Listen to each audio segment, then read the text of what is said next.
than hard currency. By the mid-50s, his work had won him enormous fame, but Picasso the man had become an icon too. He came to embody a certain kind of lifestyle, glamorous, exotic and drenched in sunlight. With a Gauloise cigarette in one hand and a twinkle in his eye, Picasso had become the very incarnation of chic joie de vivre.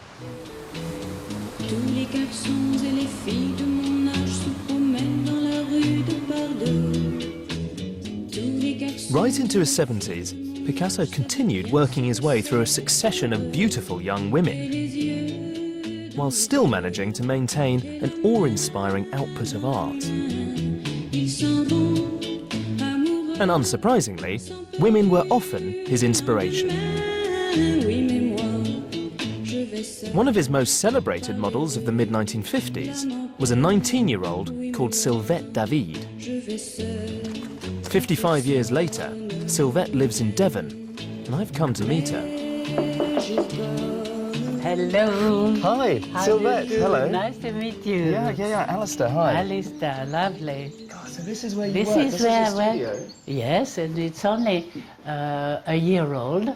So the thing that I'm finding amazing is that outside it's quite drizzly, and we're down in Devon, and one of Picasso's muses has ended up here. Yeah, How did that work? I married an Englishman, and then we moved down here. Tell me about the first time that you met Picasso. I lived in Valoris in the south of France, and Picasso had a studio opposite. Picasso saw you and just thought, my gosh, I need her to come and model for me. Yes, it's surprising, but there you are. It was a chance encounter.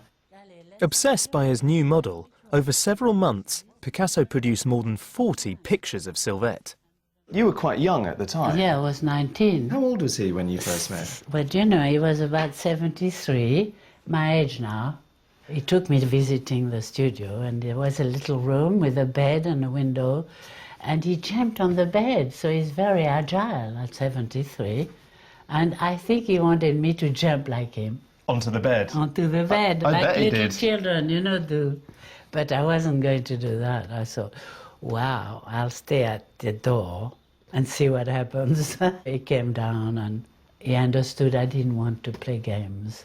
I didn't want him to say, you've got to take your clothes off now and pose in the nude. I thought, no. See, he was so famous then. Yes. And what very. happened to you? Did you get lots of attention? Of course, all the newspaper came running. They took photos of me, and I came out in Paris Match, which I have one. Can I see? 1954 in my suitcase. Yeah, show me. My memory suitcase, if you like. You have a memory suitcase? Yes. I'd love to see the memory suitcase. Let's go see then. I've had it all my life, this leather case. Wow. Wow. I can't think of a more appropriate suitcase for a memory suitcase. It's really old. I don't know what to show you first, really. But there's so much. Yes, in here. When is this from? Paris Match photograph of 1954. I can see why Picasso was so drawn to paint you. It's partly because your hair was you wore it so sort of dishevelled, so it just kind of tumbles down, this beautiful blonde hair. Quite dishevelled. No, he was fascinated by my hair. People must have seen pictures like this in a magazine and sort of thought, you know, you were the Scarlett Johansson of the day or something. I can't believe it's me. I don't know why. Soon after Sylvette appeared in Paris Match, an almost unknown young starlet called Brigitte Bardot transformed herself from a neat brunette into a wildly dishevelled blonde. It's believed that Bardot's look in her breakout film, And God Created Woman, was inspired by Picasso's Sylvette. Now famous, Bardot visited Picasso in 1956, and she was sporting a rather familiar ponytail.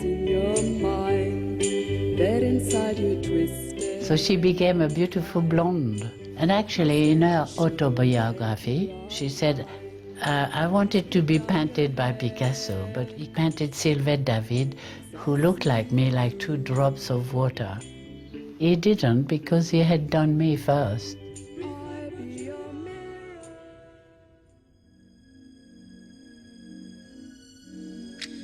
Picasso was the original celebrity artist, a global icon, a living legend. In the 1950s, he started wearing Breton fishermen's tops, which became his signature look.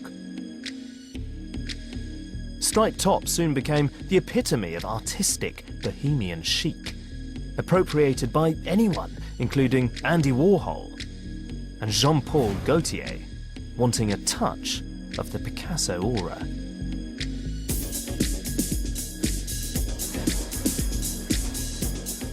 I'm meeting Scott Schumann, a hugely influential blogger and photographer whose website records the latest trends in street fashion. Whether or not I can get an image that helps people dream and something that's kind of inspiring. Obviously, Picasso, as well as being a phenomenal artist, he was photographed obsessively. Those images in themselves are really, they must be quite inspirational for someone like you, because he looks so sort of iconic in them, right? Mm-hmm. Yeah, I mean, he's a total stud. You know, I mean, I think he was one of the first artists to be a visual brand. And I think it came from the clothes, I think it came from the posture, I think it came from the charisma. There was an unspoken charisma. It was the way that he stood. He's looking straight at the camera. It's that gaze that everyone talks about, and it's so fierce. Not just the gaze, it's the way he holds a cigarette in his other arm here, because it's the way that he's standing, it's the way that he's wearing it. You know, he's in no way self-conscious, he's in no way shy in this photograph. He's looking right at you, and he's got this almost kind of bull-like stance, you know, to go back to this kind of bullfighter kind of thing. He had a look that made you think that he knew something you didn't. He saw things in a way that you maybe didn't. Yeah, I mean, I think he looks quite stern. I just wonder whether he'd rather we were talking about his paintings. Oh, come on. I mean, he was a total womanizer, right? I mean, he had all the most beautiful girls. He was a showman. And I mean, think about all the artists that are showmen. Andy Warhol, who obviously comes after Picasso, he totally ripped off Picasso in terms of his look and wore exactly the same stripy Breton fisherman's top. Because clearly, already then, when he was big in the 60s, he was saying, I want to be seen as an iconic artist. Well, who do I look to? I look to Picasso. Right. He could break the rules, not only in art, but in fashion and in style, and yet he did it with such charisma. He broke those rules and looked great doing it.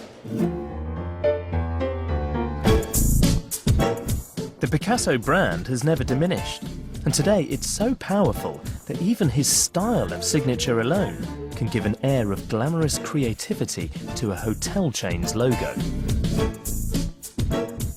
And then there's Citroën, who were looking to add a smattering of arty chic to their slightly conventional people carrier. They decided to give their new car a very special name, so they called it Picasso. Now, to be honest, this isn't really all that Picasso, is it? I mean, this is a family car, and Picasso's not exactly known as a family man. And anyway, his car was absolutely enormous. Here's a picture. But this was a brilliant piece of marketing. Citroën linked their name with what was effectively, by then, one of the biggest brands in the world, because anything with Picasso's name on it stands to benefit from the association.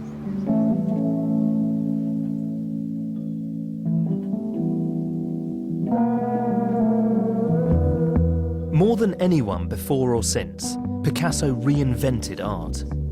He was master of the new, swinging a wrecking ball through centuries of tradition, destroying the hackneyed cliches of representative art. He would try anything, no matter how outrageous, in his quest for innovation. And the visual languages he invented continue to inspire. Even in old age, Picasso kept living life to the full. He enjoyed his fame and his wealth, buying a vast 14th century chateau in Provence to add to his collection. He lived into his 90s, working incessantly, as if to defy death. His later work was of mixed quality.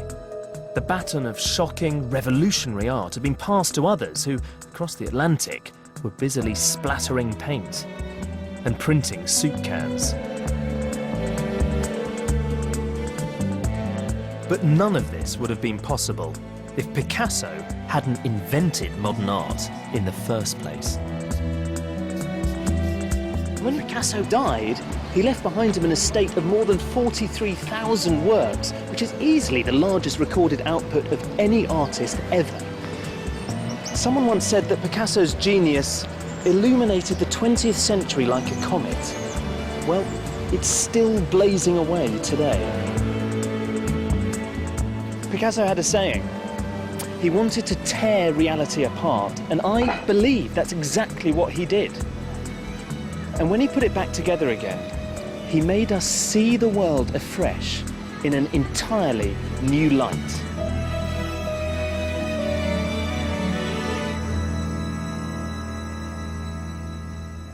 If you'd like to find out more about the art and the influence of Matisse, Picasso, Dali and Warhol, then go online to bbc.co.uk/modernmasters.